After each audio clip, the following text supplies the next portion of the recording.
is ZeBirdBrain and today we are talking about painting, but more specifically, tips and tricks on how to paint in Harmony using Bitmap brushes. Now, disclaimer, Harmony is not a painting software and it's not pretending to be a good painting software anyway, but it is a software in which you can do some painting, okay? So I'm gonna go ahead and create a new layer and call it Bitmap Painting. And in there, into the different layers, you can choose to have your line art as vector and your color art as bitmap, your underlay maybe as bitmap, like you can choose anything. So sometimes when I work, I like to have my underlay as vector so I can sketch. I like to have my line art as vector so I can do a clean line art and only have my color art as bitmap. That's one possibility that you can have. So that's what I'm gonna do right now. I'm gonna add and close, and I'm going to hide this one, and now I have my layer. So I'm gonna do something very simple. I'm just gonna draw a little bush. So I'm gonna get a nice green color. I would like to apologize right now. I'm using a very old Cintiq with very bad color calibration, so my colors might be wrong. This will be a surprise when I do my editing on my calibrated screen. Hey, it's a tutorial, okay? Who cares? So I'm gonna draw my little bush. Also going to get a neutral gray, like this, that's better. And by the way, the brush that I'm using is a brush that I made. It's available on my Discord server. You can go grab it if you want. It's free, it's fun. I don't like to make people paint for art stuff like that. I think we should all share and be happy.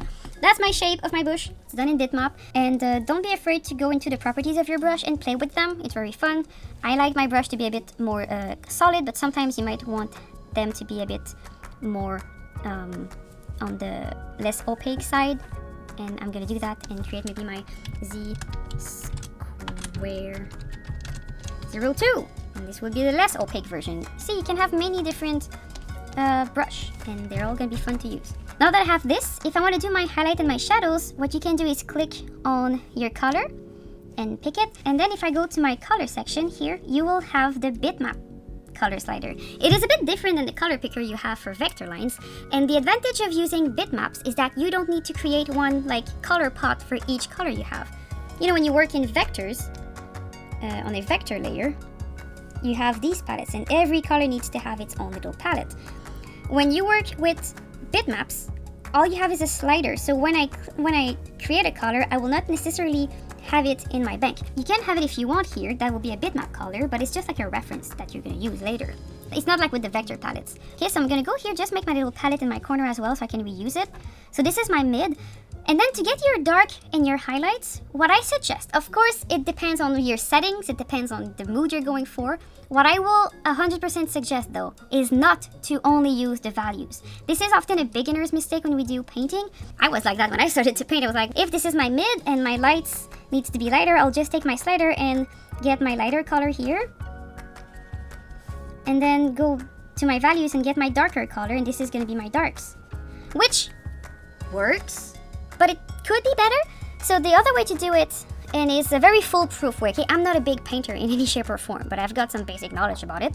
So if this is my mid, one way that I like to teach it to my younger students is that if you have your shadows, they're gonna be usually colder because, you know, the sun's not hitting there or something. So what you can do is, to get your shadows is you're gonna shift a little bit towards blue, and then you're gonna set it darker.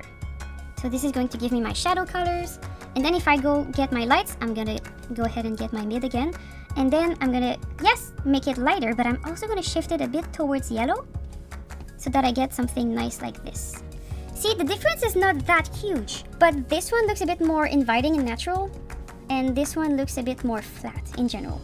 With that being said, when you do your test palette using a medium that is a bit transparent, is that here sometimes you have some like overlays that happens with your color, so like that can be very interesting. So I'm gonna go here and get my darks and, you know, start to paint. I can make my brush a bit smaller if I want to, or bigger. In general, I will use the bigger brush to do my shadows as well, like this.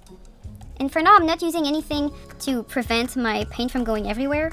Maybe I can like work my way in like this. That is one way you can do it. But the other way that is very interesting as well is that you can take your brush and you can still use the stencil brush if you're drawing in Bitmap. The stencil brush is great because it allows you to draw only on what you already had. So I'm gonna go here, get a white brush for my shadows and draw. And see, it's never going to go overboard. So maybe this, if I do a lot of little strokes, it's gonna give me my little shadows. And because Harmony is not a painting software so that there's no blending, what you need to do is you need to do a little bit by little bit of strokes, and that's how you get your blending that happens. And even in painting software, this is also a valid technique. I had Adam Duff, amazing teacher, and he was like, you don't need to blend, you can just use your brush and do little bits of strokes like that, and it works marvel. It's really cool. And then to do my highlights, I'm gonna get this lighter color and just keep doing the same. Sometimes when I do my highlight color though, what I like to do is make my brush smaller, because then you're gonna get the finer detail, like maybe the small little leaves.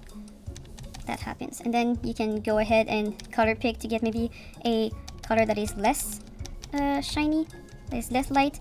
You know, if you keep doing this, you can do something nice and keep blending it. And if you have talent in painting, which I clearly don't, you can do some nice little things. You know what? I'm not a big painter, but I do like this little bush. I think I did great. I'm gonna pat myself on the shoulder and enjoy it. Also, when you do your lights and your shadows, I forgot that you can play with the saturation as well. So I'm gonna get my little sun rays here to hit my highlights. I'm gonna go towards the yellow a bit, more saturated, more light. And this is going to give me my sharp highlights to do my little leaves that really stand out. See, that's a pretty cute bush. I like it. Maybe also with my tiny brush, I can go ahead and get my really occlusion dark shadows. So I'm gonna make the saturation higher and the darkness very higher too. And this is gonna give me my really dark shadows.